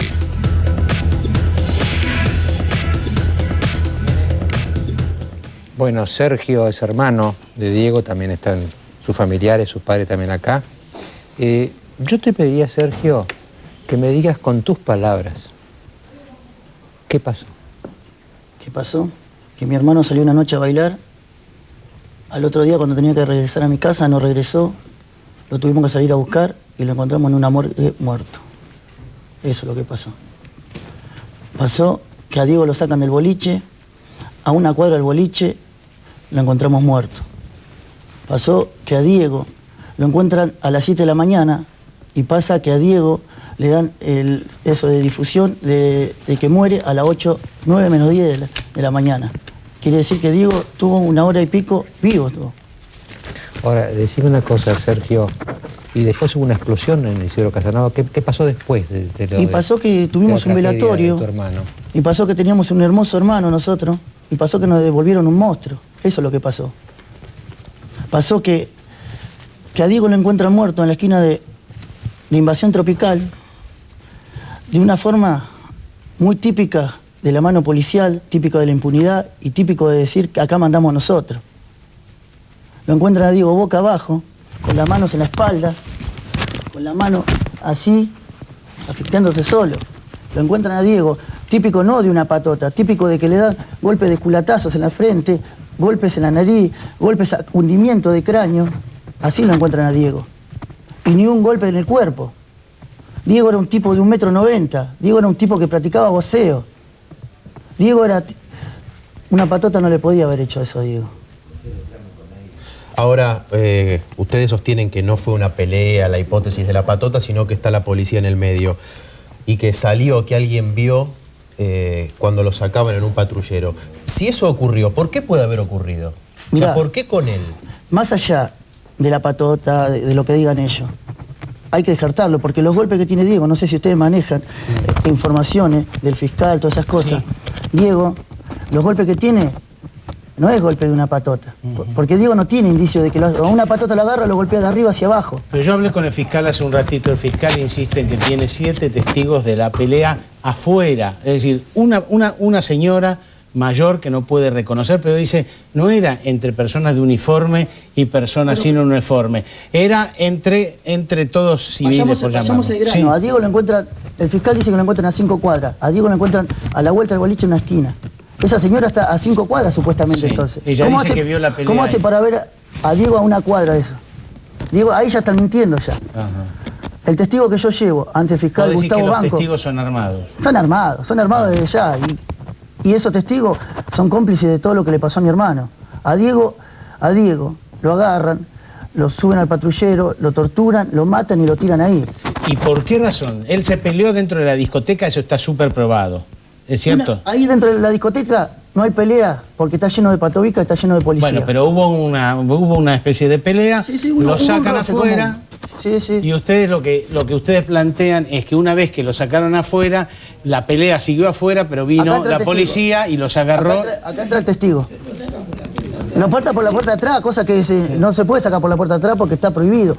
Acá entra el testigo que yo llevo ante el juez Gustavo Banco, que determinan que a Diego lo sacan a uno, lo sacan a Diego y lo sacan a este tercero. Sí. Este corre, Diego lo corre de atrás. Cuando este quiere agarrarlo a Diego, el patobica le pega, lo tira al piso y no lo deja levantar. Cuando este lo dejan, cuando ni bien se levanta, quiere ir para allá, 2 patrulleros detrás de Diego. Sí, de Diego no se sabe nada. Pero él no nada. vio la pelea, ¿no?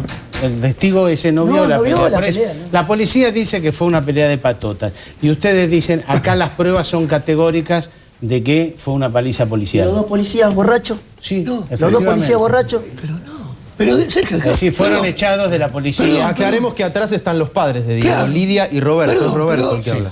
Vamos a empezar por atrás. ¿Quiénes son los 2 policías que están al lado de Diego a las 7 de la mañana y no llaman a una ambulancia para ver si está vivo? ¿Averiguó el fiscal eso? ¿Sabe? Acá está. Le muestro, Grondona. Permiso. Mire, lo encontraron a las 7. ¿Qué hora murió? 8:50. Acá dice 8:50. Bueno, ¿no? Y lo encuentran y lo terminan ahogando, porque fíjese. Sí, si no lo... Asfixia por compresión extrema. Quiere decir que no moría él. Lo subieron al patrullero y lo ahogaron. O sea que, porque él murió de asfixia, claro, no de golpes. Está claro que lo ahorcaron desde atrás. Pero estaba todo reventado la cabeza igual. Pero él estaba vivo, era fuerte, era duro. Sí. Pero fíjese, asfixia. ¿Quién firma esto? Guillermo, oficial, un policía. ¿Y esos policías, por qué lo ahorcaron? ¿Por qué? Para terminar de matarlo. ¿Pero por qué? ¿Qué habría originado esta situación? ¿Qué creen ustedes? Pero acá la cuestión no es por qué. No es por qué, porque siempre la pregunta por qué. Sí. Digo, ¿cómo la pregunta por qué? Hay cosas... No por culpar a la víctima, sino para entender qué pasó. Hay cosas que son sencillas, digo. Sí. Una víctima que fue golpeada, paliada casi hasta morir, e incluso podía definir si estaba viva de quiénes habían sido. Seguramente alguien siguió lo que ya otros hicieron. Digo, el problema central, que es una víctima que no solamente es una víctima más del gatillo fácil, es una víctima social, de parte y siendo parte de un movimiento social. Digo, es más, hay testigos de que Diego, cuando sale, lo siguen 2 patrulleros. Sí.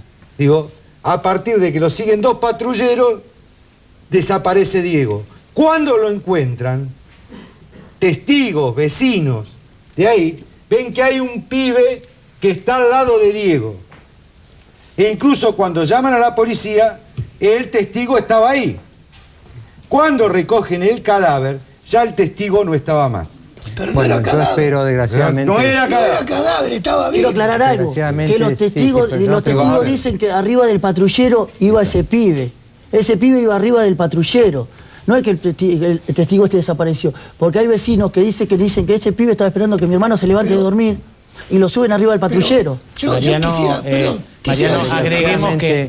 simplemente... no tengo más tiempo. No.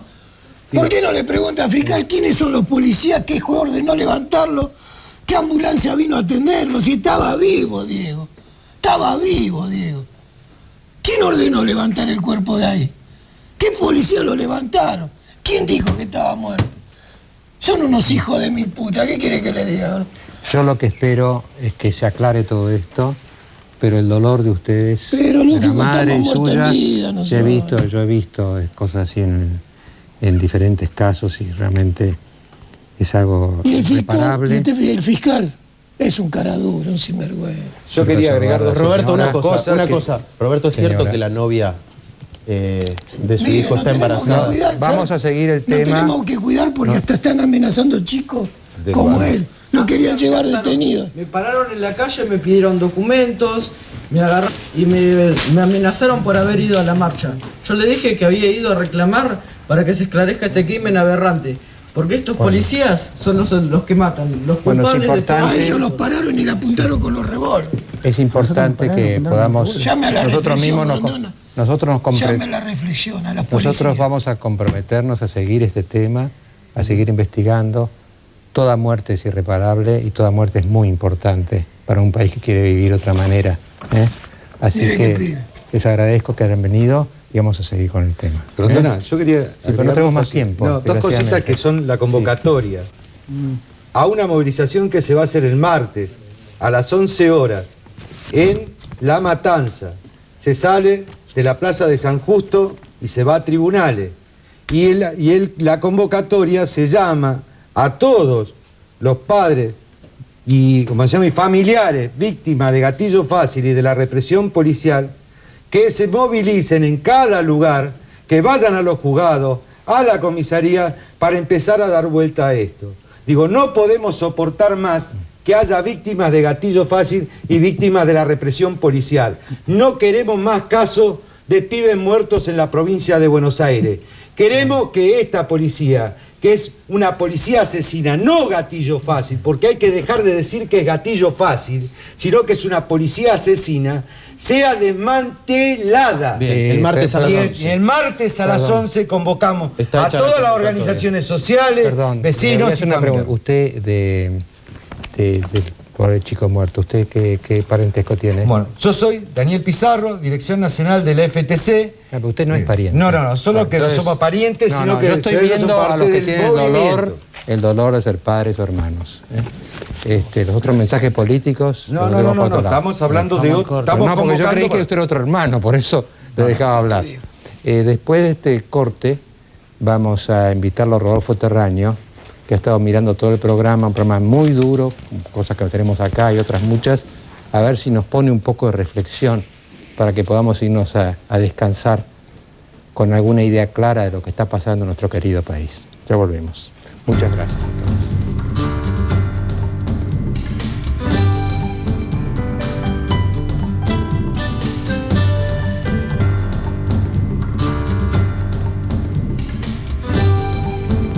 Yo cuando estaba produciendo, pensando este programa, preveía que son temas muy tensos, muy dolorosos, a veces muy confusos. Y entonces dije, bueno, ¿a quién lo invito para que... Primero lo tuve clavado ahí 2 horas mirando el programa, para que nos dé una reflexión serena y podamos, como decía antes del corte, podamos terminar este programa con alguna visión que nos ponga un poco de orden, digamos, en todo lo que pasó esta noche en hora clave. Por eso le pregunté, le pedí al senador Terraño y le agradezco que haya venido, gracias Rodolfo, para que nos trate de aportar una perspectiva que a lo mejor se obtiene más estando ahí que estando acá.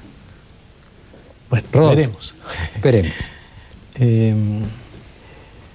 Al comienzo del programa vos decías, y ese concepto lo recogió Castells, que en estos casos se sabe cómo se empieza, pero no cómo se termina.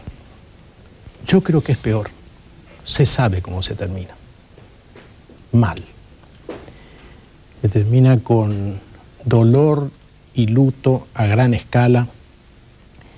Y creo que hay algo que sobre todo los débiles tendrían que tener en cuenta. Siempre se dice, ¿no?, que la ley de la selva es la ley del más fuerte. Y los más fuertes son poquitos. y los más débiles son muchos. Entonces, una sociedad necesita que no impere la ley de la selva. Yo creo que hay en este momento un estado de anarquía. Yo leía tu comentario de hoy, en el cual, con toda corrección, señalas que anarquía, en el sentido original, es la ausencia de todo gobierno. Pero en su segunda acepción, anarquía es el desorden, la confusión que provoca la ausencia o la falta de autoridad. Yo creo que eso es lo que tenemos. Creo que fue muy justa la observación de Elisa Carrió cuando señaló que el problema consiste en que el Estado no está por encima de. El Estado, en vez de ser parte de la solución, es parte del problema. Me parece que de lo que surgió en los sucesivos debates, por un lado tenemos que considerar las condiciones sociales de la violencia, porque sin duda las hay, desde luego que hay condiciones sociales. No es que haya una correlación directa entre pobreza y violencia, en el sentido de que el pobre necesariamente se haga violento, pero hay, sí, no hay relación causal, pero hay correlaciones establecidas. Y no solo, o más que, con la pobreza, con la desigualdad. El Banco Mundial ha publicado varios trabajos sobre esto, ¿no? La relación que se da en las sociedades donde las desigualdades son muy, muy marcadas, las sociedades donde unos van en 4x4 y otros arrastrando el carrito de cartonero, esas son las sociedades donde la violencia florece más rápidamente. Ahora, cuando la violencia surge, el Estado tiene que hacer cumplir la ley. Pero parecería de este debate que todos estamos encerrados en la idea de que hay que optar entre Gandhi o Hitler. ¿No? La cosa es o una policía contemplativa que mira cómo se queman los patrulleros o se destruyen los edificios, o una policía que agarre la metralleta y salga a ejecutar gente. Yo digo, ¿en qué país es así? Es así en Francia, es así en Canadá, es así en Italia. Los piqueteros no son terroristas. Son grupos de acción directa, como hay en muchas otras partes. Son grupos que practican la desobediencia civil. Hay un caso muy interesante que muestra qué es lo que pasa cuando no se le presta atención a esto o se lo quiere contener y después hay que reprimir. Y fue la reacción de los Estados Unidos en Seattle, cuando la conferencia de la Organización Mundial de Comercio. Porque allí fueron estas organizaciones con pasamontañas, con palos, atacaron los McDonald's, hicieron las mismas cosas que los piqueteros aquí. Y primero la idea era no reprimir. Y al final tuvo que declararse el estado de emergencia e ir la Delta Force a reprimir, porque no se aplicó la ley. Yo creo que el control de motines, la idea de superar a los manifestantes a través de fuerzas policiales que actúan dentro del orden, los protectores, las armas no letales, las armas no tóxicas, eso forma parte de cualquier organización policial de un Estado democrático que actúa respetando los derechos humanos. Ahora el presidente dice, sí, pero bueno, él contestaría esto, sí, pero nosotros no tenemos la policía de Francia, nosotros no tenemos la policía de Canadá, nosotros tenemos la policía del gatillo fácil. Bueno, si el presidente no confía en la policía, si no la confía en la policía para esto, si no puede el Estado crear una policía antidisturbios, una policía con instrumentos no letales para controlar, de contener contactos, si no puede adiestrarla, si no puede hacer que policías del mundo expertas en esto la adiestren y el presidente cree que hay que cruzarse de brazos, entonces estamos en un estado anárquico en esa segunda acepción de la palabra. Estamos en un Estado que es parte del problema, no parte de la solución. Y yo creo que es bueno que se reproduzcan estos debates y que todos tomemos conciencia, porque lo de Carrió parecía un tanto utópico cuando decía, bueno, es la sociedad la que tiene que reaccionar. Pero es que la sociedad también presiona sobre los poderes públicos. Y cuando los gobernantes leen encuestas, cuando los gobernantes están sujetos a la reacción popular, terminan modificando algunos de sus criterios. Y yo espero que este sea el resultado de debates como el que esta noche tuvimos aquí. Muchas gracias, senador Terraño. Yo les pido disculpas por lo duro del programa, pero yo creo que más vale asustarse antes. Yo creo que, como dice Terraño, como dijo Carrió, como dijeron varios en este programa, tenemos que advertir el peligro, pero no para desesperarnos, no para ponernos pesimistas, sino para superarlo.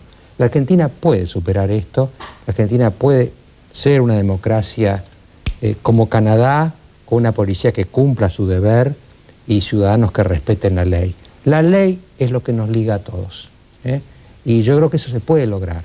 Ahora, se puede lograr si uno se alarma a tiempo.